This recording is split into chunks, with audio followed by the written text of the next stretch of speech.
Бостонда мына ирландиялық жұмыртқалармен езен-бетінді. Карлос Пратеспен шығады деген сыбыстар болған еді ғой. Пратес деген кім? Буасың ба, татуировкасы да мен сияқты. Менің қимылдарымды да қайталайды.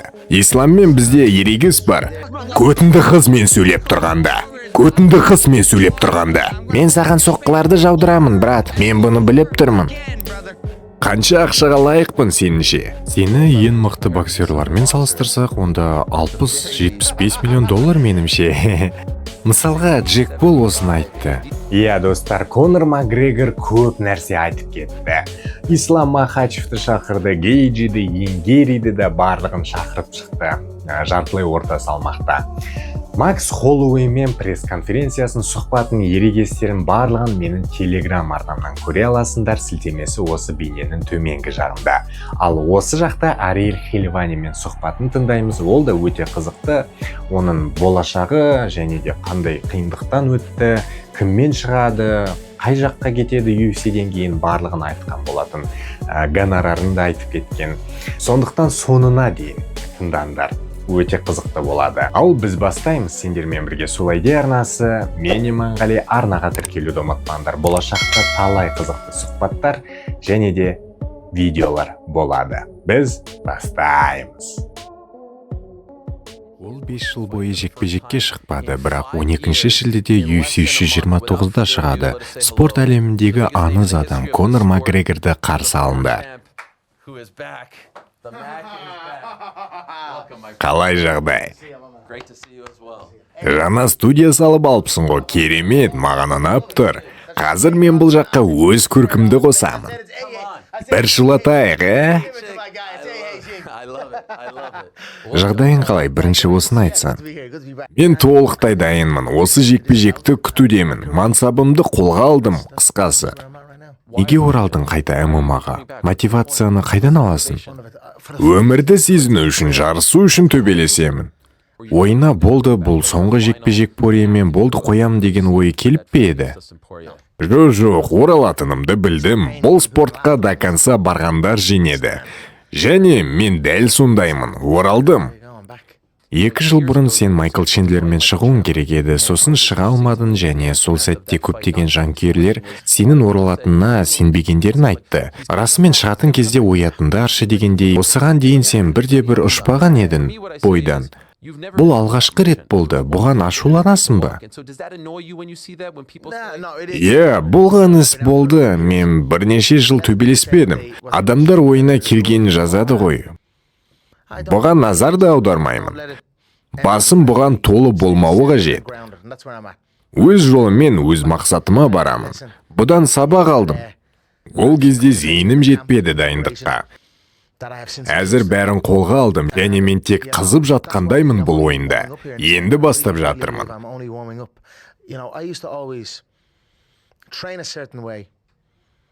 Мен жаттығуда өзім жаңа нәрселерді үйрену үшін жаттығатынмын. Адамдар әрі барлық қаруымды көрмеді. Кейде жаттығу тым жоғары темпте өтетін. Соншалықты мен жарақат алдым. Сосын ол қаруды сандыққа салып басқа нәрсе ойластыру қажет болды. Осылай мансабым өтті. Чендлерге қарсы дайындық 3 апта қалғанда UFC-дің камерасын алдында өтті. Менде қорғаныс элементтері болмады. Сосын аяқпен соққыдан кейін шынтаққа тиіп, шынашағымды ауыртып алдым. Қатты ауырды. Сөйтіп 1-2 апта қалғанда жарақат алдым. Ал мен осыған дейін үнемі жарақатпен шығатынмын бойға. Қауіпті екенін білдім. Жеңілуім мүмкін жарақаттың кесірінен. Ықталып жанкүйерлерге бұны түсіндіргім келмеді. Сондықтан тыныш ұшып кеттім. Бұл ауыр сынақ болды, мен сабақ алдым. Енді үнемі қорғаныс экипировкасын киіп жүрмін. Командам да дайындалады жаттығуға.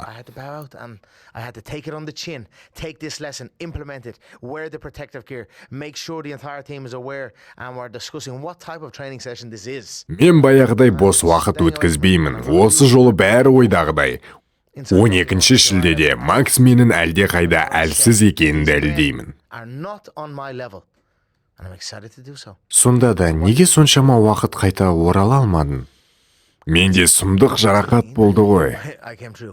Миға қонбайтын ауру болды. Неден өттің, айтшы? Айтқым келгені шынашағын жаралы болғанына 2 жыл өтті ғой. Бұл сұрақ UFC-ге маған емес. Түсінікті, сен ертерек оралғың келді ғой, иә? Иә, әрине. Қазір Netflix дамып жатыр, ал UFC-мен сенде 2-ақ жекпе-жек қалды. Содан кейін жаңа нәрсені көруге ашықсың ба? Is that of interest to you to see truly what your worth is on the free market? Иә, ашықпын.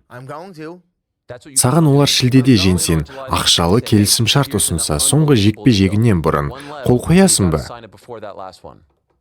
Егер бұл жақсы келісім шарт болса, келісем. Неге менің UFC-ден кеткенімді қалайсың? Неге? Жоқ, олай қаламаймын. Үнемі мені UFC-ден шығарады дейсің. Жоқ, жауынгерлерге лайықты ақша төленгенін қалаймын. Ал сен үлкен ақшаға лайықсың. Кешір, қателессем. UFC-де ең көп тауып жатқан менмін, итак. 4 есе, немесе 5 есе. Көп төлейді басқалардан. UFC-де ең көп табатын сен, бірақ бұның өзі аз ғой. Иә, бұл ерекше жағдай.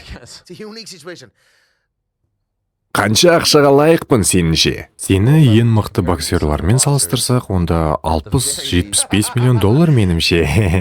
Мысалға, Джек Пол осыны айтты.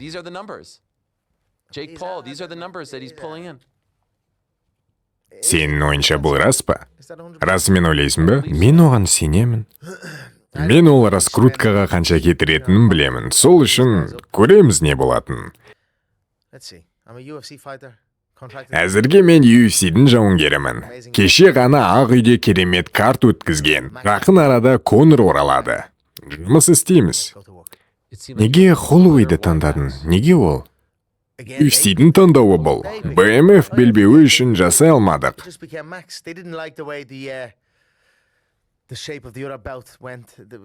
Оливейрамен ба? Иә. Ол жайлы сөйлеспедіңдер де ма? Жоқ. Ал Нейт Диазбен ше? Жоқ, Холлоуэй ғана болды. Карлос Пратоспен шығады деген сыбыстар болған еді ғой. Пратос деген кім? Бразилец. Иә. Маған бәрібір. Маған келісім шартты жіберіңдер дедім. 2 апта өтті, ештеңке жоқ. Қайда ол? Менімше UFC мені жеңіл салмаққа түсіруді қалады осылай. Бәрін айтты, маған бәрібір дедім, келісім шартты жіберіңдер. Енгеримен де шығам керек болса, бойын көрдім, орташа бұлай 77 килограмда.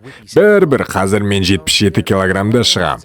Көреміз не болатын, жай-жайдан көреміз. Бірақ осы жолы 77 килограмға шыққанда салмақ түсірмеймін, салмақ қумаймын. Қазір салмағың қанша? Айта саламын деп ойлама. Онда ештеңке айтпаймын. Мақұл. Холлоуэйдің дайындығы жайлы не айтасың? Роганмен сұхбат болды, ол жеңісіне сенімді. Ол дөрекі болды, бірақ сенімділігін мен көрмедім. Макс жақсы жігіт. Менің балам, ол біз алғаш төбелескенде жеңілді, және тағы да жеңіледі. Осы уақытқа дейін өзгерді деп ойламайсың ба? Олай ойламаймын. Ондай айтарлықтай өзгеріс жоқ. Ештеңке, реакциясы да сол қалпы. Тыңда, Макс менімен төбелескеннен кейін ғана өзгерді. Біраз әдісті үйренді. Бірақ сонда да тек Конор ғана мықты. Мен бұнда оны ешкіммен салыстырып отырмаймын. Мен бойға дайынмын. Жекпе-жек күні белгілі. Кімнің кім екенін көреміз, осыған қуанамын. Мына жақта аумау деп отырған бос сөз ғана. Жекпе-жек күні мен бәрін көрсетемін. Топурияны осы күнге дейін сенімен салыстыра берді. Бұрынғы Конорға қатты ұқсас деп. Қуасың ба, татуировкасы да мен сияқты. Менің қимылдарымды да қайталайды. Айқайлағаны да мен секілді. Әрине ұқсас бәрі. Жоқ, ол жақсы жігіт. Ол маған ұнайды, бірақ мен білдім бұл немен аяқталатынын. Оның жаттығуын көрдім, оған дұрыстап дайындалу керек. Дұрыстап тұрып. Білесің бе не істеу керек оған? Мені құлатқан адамға $1000 берем деп айту керек. Нокдаунға жіберсен ақша сенікі. Осылай жаттығу керек. Нағыз спарринг керек оған. You do that. Сен сияқты ма? Иә, тек бұндай ғана жаттығу емес, басқалар да бар ғой. Алғашқы секундтардан бастап блок қойып барғаны несі?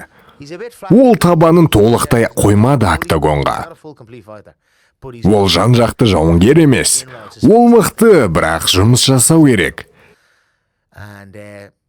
Беті бәрі сынды. Не тағы, не сұрадың? Оған қандай ақыл айтар едің, Топурияға? Мен бі, не айтар едім оған тағы? Менде тек бір ғана ауыр жекпе-жек болды. Оның жағдайы бөлек. Ол аямай таяқ жеді. Ақырында беріле салды. Қазір оның мансабындағы ең қиын сәт. Оған бұдан шығу керек. Қолынан келе ма? Менімше иә, қолынан келеді. Бұл үшін мотивация қажет. Және сәттілік тілеймін оған. Гейджи мен Ислам 70 және 77 килограмдағы чемпиондар, олармен шығасың ба? Әлде белбеу қызық емес пе? Әрине белбеуді алғым келеді. Okay. Менімше Гейджи формада болса жаман емес, бірақ формасыз өте нашар.